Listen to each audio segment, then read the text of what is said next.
내 인생은 뭐가 남았지? 아빠와의 일 말고는 아무것도 없었어요. 아빠를 기쁘게 해주려 공부해서 아빠가 원하는 대학에 진학해 아빠가 권해준 전공을 선택했고 주말마다 시간을 같이 보냈어요. 보란듯이 예술사를 전공하는 학자가 되지 못해 늘 미안했고 아빠가 친구들에게 자랑할 만한 직업을 갖지 못해 언제나 부끄러웠어요. 아빠는 사귀던 여자들에게 큰딸이 곧 박사학위를 딸 것이고 그럼 곧 예술사 교수가 될 거라고, 그것도 모교의 교수가 될 거라고 말하곤 했거든요. 터무니없는 소리죠. 박사 과정에 입학한 것은 맞지만 그건 오래전 일이었고 학위를 딸 생각은 전혀 없었어요. 요즘 같은 시절에 국내에서 예술사 전공으로 박사학위를 딴다 해도 갈 자리가 없었고 설령 갈 자리가 생긴다 해도 그때까지 먹고 살 길이 막막하잖아요. 학원 강사는 저로서는 나름 최선의 선택이었지만 아빠는 결코 인정해주지 않았어요. 그 무렵 새로 옮긴 학원에서 언어 영역을 가르치는 젊은 여자 강사하고 좀 가까워졌더랬어요. 처음부터 저에게 굉장히 살갑게 굴더라고요. 밝고 명랑한 사람이어서 저도 좋았어요. 하루는 점심을 같이 하자고 하더라고요. 우리는 보통 저녁때가 되어서야 출근을 하니까 낮에는 집 밖으로 잘 나오지 않아요. 인생 상담 같은 것이겠지 싶었는데 맞았어요. 우리는 파스타를 사 먹고는 커피집으로 옮겼어요. 이제 본론이 나오겠구나 싶은 타이밍에 언어 영역 선생이 이렇게 말하는 거예요. 저는 아빠랑 좀 가까워요. 갑자기 벌떡 일어나 그 자리를 벗어나고 싶었어요. 뒤에 어떤 이야기가 이어질지 너무도 잘 알고 있다. 그렇지만 그 이야기를 들어서는 안 된다. 뭐 그런 예감 같은 게 강하게 들더라고요. 왜 공포영화 보다가 너무 끔찍한 장면이 나올 타이밍에 눈을 감아버리듯이요. 하지만 이건 영화가 아니고 눈을 감아버린다고 지나가지도 않는 거니까 저는 애써 경청하는 선배의 얼굴을 지어 보였어요. 가깝다는 게 정확히 무슨 뜻이에요? 그때부터 그 선생이 풀어낸 얘기는 바로 제 얘기 같았어요. 혹시 제 얘기를 어디서 다 조사해 와서 떠드는 것 아닌가 싶을 정도였죠. 언어 영역 강사는 어릴 때부터 아빠, 딸이었대요. 아빠와 주말마다 영화를 보고 덕수궁 돌담길을 걷고 같이 좋은 식당에 가서 밥을 먹고 남자를 만난 적이 있지만 결국은 이런저런 이유로 다 헤어지고 여전히 지금도 아빠와 가장 자주 만나 남자친구와 할 법한 일들을 계속하고 있다는 거죠. 좀 충격받으셨나 봐요. 그녀가 제 눈치를 보더군요. 그러더니 변명하듯 덧붙였어요. 저도 예전엔 저를 이상하게 보는 사람들을 이해 못했었어요. 아빠하고 친한 게 왜 문제지? 내가 결혼을 못해서? 아니, 결혼 안 하고 사는 사람에 대한 차별 아닌가? 결혼 안 한 사람은 다 불쌍한 사람이고 아빠가 원인을 제공했으니 아빠가 나쁜 사람이라는 건가? 근데 생각이 변했어요? 제가 얼마 전에 좀 아팠어요. 갑상선암 진단을 받았거든요.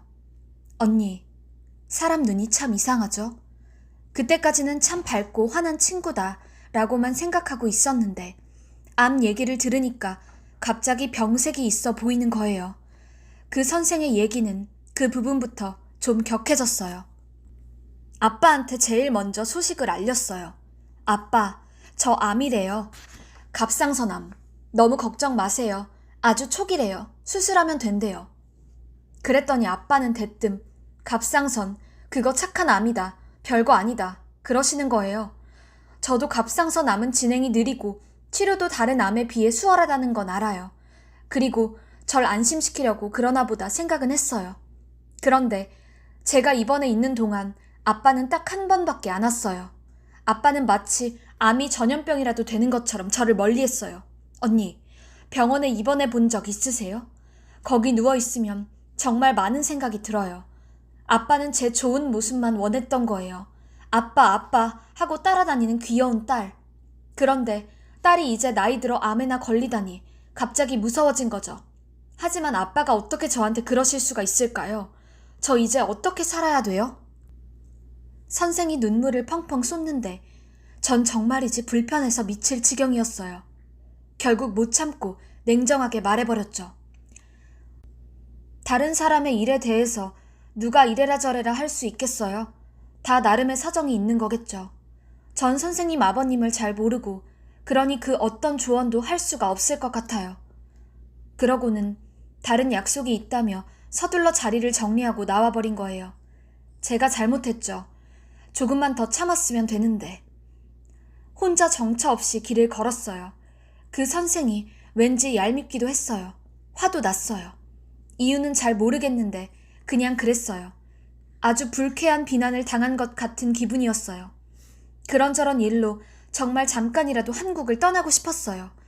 마침 학원도 재계약을 앞두고 있던 참이었어요. 정말 하고 싶지 않았지만 그런 상황에선 부탁할 사람이 현정이밖에 없더라고요. 나 좀 거기 가 있을 수 있겠냐고 물었더니 묻지도 않고 당장 오라고 하더군요.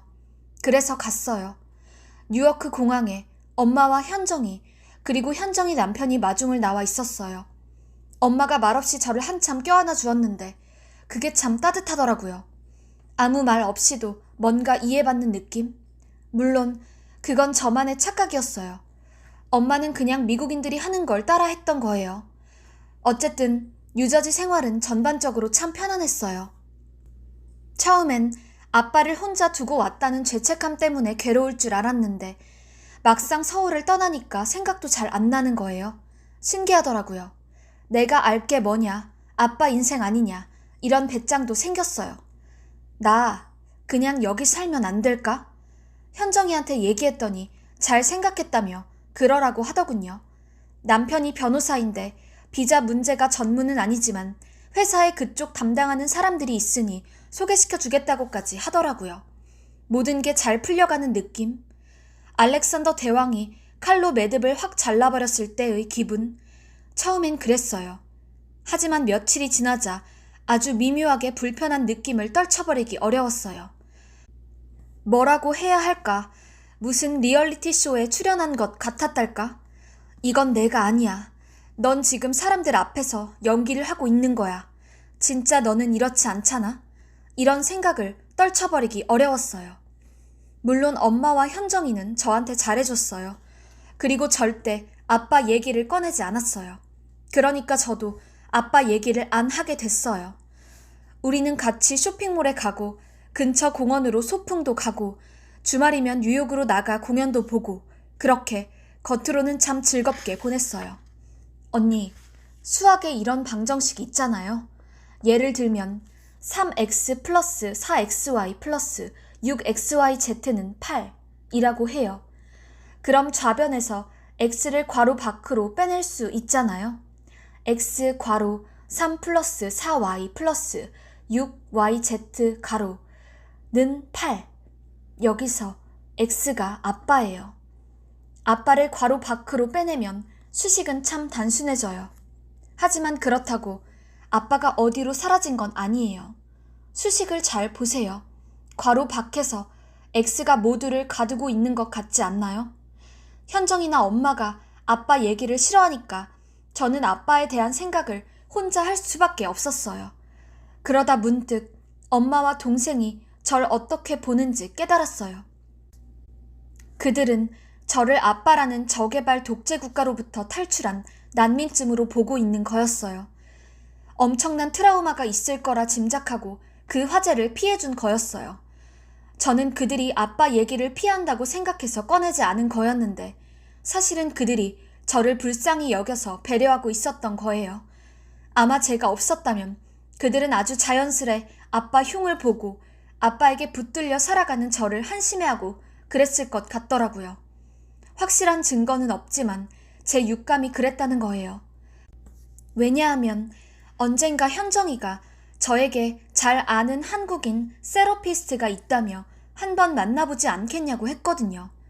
그때 현정이 표정이 지금도 생생해요. 그런 거 아세요? 잘 배운 미국 백인의 전형적인 미소 같달까? 나는 흠잡을 데 없는 공정함과 바다 같은 너그러움을 갖고 있으며 불쌍한 너에게 작은 도움을 제공하고자 하는데 이를 받아들이고 아니고는 전적으로 너에게 달렸으니 어서 결정하렴. 같은 뜻을 담은 미소요. 내가 왜? 제 말투에 가시가 있었겠죠. 현정이는 바로 물러섰어요. 별거 아니야. 여기선 조금만 힘들어도 다들 받거든. 너도 받아? 그럼 받으면 좋아. 스파에서 마사지 받는 기분이야. 하고 나면 개운해. 일상은 더없이 평온했어요. 엄마는 보기 좋게 늙어가고 있었고 어려운 일은 현정이네가 알아서 처리해 주었어요. 결혼 안 하고 산다고 열등한 인간 취급하는 눈길도 없었고 나이 때문에 못할 일도 없었어요. 그런데 말이에요. 언니, 인간은 참 알 수 없지요. 제가 원래 골초였다는 얘기 안 했죠? 한국에선 그랬어요. 하루에 1갑 넘게 피웠는데 미국 가선 끊었어요. 거긴 담배 한 번 피우기가 정말 힘들거든요. 처음 3달만 현정이네에 있고 그 이후로는 작은 콘도를 하나 빌려서 혼자 살았는데요. 그 콘도만 해도 입주자가 집안에서 담배 피우다 걸리면 벌금이 어마어마해요. 건강에도 나쁘고 담배값도 비싸니 이참에 끊자고 결심을 하고 성공도 했어요. 그런데 공허해요. 늘 적막한 시골길을 걸어가는 느낌이에요. 공기도 좋고 경치도 아름답고 그런데 한량없이 권태롭기만 한 기분. 이 모든 것이 결국은 내 것이 아니라는 느낌. 나를 밀어낸다는 저항감. 그런 기분. 언니는 모르시죠? 그런데 미국에 가면서 끄는 게 하나 더 있잖아요. 인생에 도움 하나도 안 되는 유독하고 중독적인 존재. 아빠요. 둘과 거의 동시에 결별했으니 그 공허감이 어디에서 비롯됐는지 알아채기가 어려웠어요. 아빠와 담배가 없는 삶. 둘 중 그 어떤 것도 다시 시작하기 싫었어요. 끊는 게 얼마나 어려운지 알았기 때문이에요. 그런데 알고는 싶었어요. 이 공허와 권태는 둘 중 어디로부터 비롯된 것인가? 어느 쪽이 더 치명적인가? 아빠가 쓰러졌다는 소식을 들었을 때 분명히 알았어요. 내 삶의 더 커다란 결락, 더 심각한 중독은 아빠였다는 것을. 엄마나 현정이와 나누는 대화에는 어둠이 없어요. 밝고 따뜻해요. 특히 현정이는 모든 면에서 논리적이고 명쾌하죠. 외국어 같았어요. 왜 외국어로 말을 하면 좀 더 이성적이 된다잖아요. 아빠하고는 달라요. 저에게는 아빠가 모국어예요. 굳이 말을 하지 않아도 통한다는 느낌이 있어요. 좋고 나쁘고의 문제가 아니에요. 그냥 운명 같은 거예요. 한국으로 돌아갈래. 엄마는 단호하게 말렸어요. 그 인간은 그렇게 살다 죽을 거다. 넌 할 만큼 했다. 이제 네가 할 수 있는 일은 없다. 어쩌면 그 말은 저에게라기보다 엄마 자신에게 하는 말이었을 거예요. 그래요. 우리는 모두 자기 자신에게 하고 싶은 어떤 말을 남에게 하고 살지요. 현정이도 냉정하게 만류했어요. 가지 마, 언니. 이번에 가면 못 돌아와. 다시 아빠한테 매이는 거야. 너도 같이 가자, 현정아. 아빠 돌아가시기 전에 얼굴은 한번 뵈드려야지. 괜찮아. 아빠는 다 용서해 주실 거야. 그때 현정이 표정을 언니도 봤어야 해요. 세상 한심하다는 얼굴로 저를 바라보더니 피식 웃더군요. 언니는 내가 아빠한테 버림받았다고 생각하는구나. 그런데 어쩌지? 내가 아빠를 버린 거야. 언니는 내가 아직도 아빠한테 사랑받지 못해서 괴로워하고 있다고 생각해? 아빠가 언니한테 준 거, 그게 사랑이야? 그리고 무슨 용서? 용서가 필요한 사람은 아빠야, 내가 아니라. 언니, 제가 좋아하는 농담이 하나 있어요. 전에 어떤 일간신문 만화에서 본 건데요. 어떤 남자가 교통방송에서 뉴스를 들어요. 고속도로 어느 구간에 역주행을 하는 승용차가 있으니 일대를 운행하는 차량들은 모두 주의하라는 거예요. 그는 문득 그 방면으로 출장을 간 친구가 떠올라서 전화를 걸어요. 야, 그 부근에 역주행을 하는 미친놈이 하나 있대. 조심해. 그 친구가 이렇게 대답하는 거예요. 한둘이 아니야. 얼른 전화 끊어. 다들 충고들을 하지요. 인생의 바른 길을 자신만은 알고 있다는 확신을 가지고서요. 친구여, 네가 가는 길에 미친놈이 있다니 조심하라. 그런데 알고 보면 그 전화를 받는 친구가 바로 그 미친놈일 수 있다는 거예요. 그리고 그 미친놈도 언젠가 또 다른 미친놈에게 전화를 걸고 있는 거예요. 인생을 역주행하는 미친놈이 있다는데 너만은 아닐 줄로 믿는다며. 그 농담의 말미처럼 인생에서 맞닥뜨리는 미친놈은 아마 한둘이 아닐 거고 저 역시 그중 하나였을 거예요. 지금 병상에 누워있는 저 낯선 몸뚱어리를 보고 있노라면 참으로 허망한 존재에게 인생이 바쳐졌구나 싶어요. 저는 저 사람 잘 모르겠어요. 그런데도 바이털 사인이 꺼지고 더 이상 저 육체로부터 아무 반응도 받아오지 못한다면, 즉 아빠가 마침내 의학적으로 사망한다면 한동안은 좀 막막할 것 같아요. 그래서 요즘은 자주 생각하게 돼요. 뉴욕에 있었다던 그 두 사람, 오직 두 사람만이 느꼈을 어떤 어둠에 대해서요. 어젯밤 이제 반쯤은 저 세상 사람이 되어버린 아빠의 손을 잡고 말했어요. 아빠, 나 담배 다시 피운다. 아빠가 그 말을 알아들었을 리가 없는데 어쩐지 희미하게 웃는 것 같기도 했어요. 언니, 쓰던 글을 마무리하지 못하고 다시 이어 쓰려니까 이상하네요. 실은 요전까지 쓰다 담배가 당겨서 잠깐 나갔더랬어요. 담배에 불을 붙이려는데 갑자기 아빠가 생에서 들은 마지막 말이 겨우 딸내미 다시 흡연자 됐다는 말이면 어떡하지 하는 생각이 들었고, 근데 그게 어찌나 웃긴지 혼자 막 웃었어요. 흡연 구역에서 자주 만나는 여자가 저에게 담배를 빌리면서 뭐 좋은 일 있느냐고 말을 걸더라고요. 아니라고, 아무것도 아니라고 했더니 누가 입원했냐고 또 묻더라고요. 아빠라고. 암 말기로 오늘 내일 한다고 말해줬어요. 미쳤는지 그때까지도 웃음이 멈춰지지가 않는 거예요. 여자가 난감한 얼굴로 저를 쳐다보더니 황급히 병원 안으로 다시 들어가더군요. 미친년인 줄 알았겠죠? 바로 그때 휴대폰이 울렸어요. 확인하기도 전에 알겠더라고요. 바로 그 소식이라는 것을요. 병실로 올라가니 벌써 절차가 진행되고 있었어요. 언니도 아시죠? 그 다음부터는 오히려 모든 게 수월하다는 것. 이 사회가 정해놓은 절차대로 착착 진행되더라고요. 오빠가 거제도에서 올라와서 상주 노릇을 했어요. 현주야, 산 사람은 살아야지 라는 말이 있지? 이 말은 영 뒤집을 수가 없네. 뒤집어도 똑같아. 산 사람은 살아야지가 돼. 글로 옮겨놓으니 좀 부적절한 농담 같은데 막상 듣는 순간에는 위로가 됐어요. 오빠 딴에는 아빠 딸인 저를 좀 걱정하고 있었던 모양이에요. 엄마는 끝내 들어오지 않았지만 현정이는 발인 직전에야 도착해서 아빠 관의 흙은 같이 덮을 수 있었어요. 현정이가 그러더군요. 오길 잘했네. 내 마음속에 아빠는 오래전에 죽었지만 이런 의식이 꼭 필요하기는 했던 것 같아. 장례를 다 치르고 오랜만에 노트북을 켜니 언니에게 쓰다만 메일이 뜨더군요. 불과 며칠이 지났을 뿐인데 아득한 과거처럼 느껴지는 것 있죠. 아빠가 돌아가시던 날 쓴 부분을 다시 읽다가 문득 언니가 있어 참 다행이라는 생각이 들었어요. 아니면 그 순간의 제 감정은 그대로 어디론가 날아가 버렸을 거잖아요. 언니, 전 이제 괜찮아요. 너무 걱정 안 하셔도 돼요. 저도 알아요. 한 번도 살아보지 않은 삶이 저를 기다리고 있다는 것을요.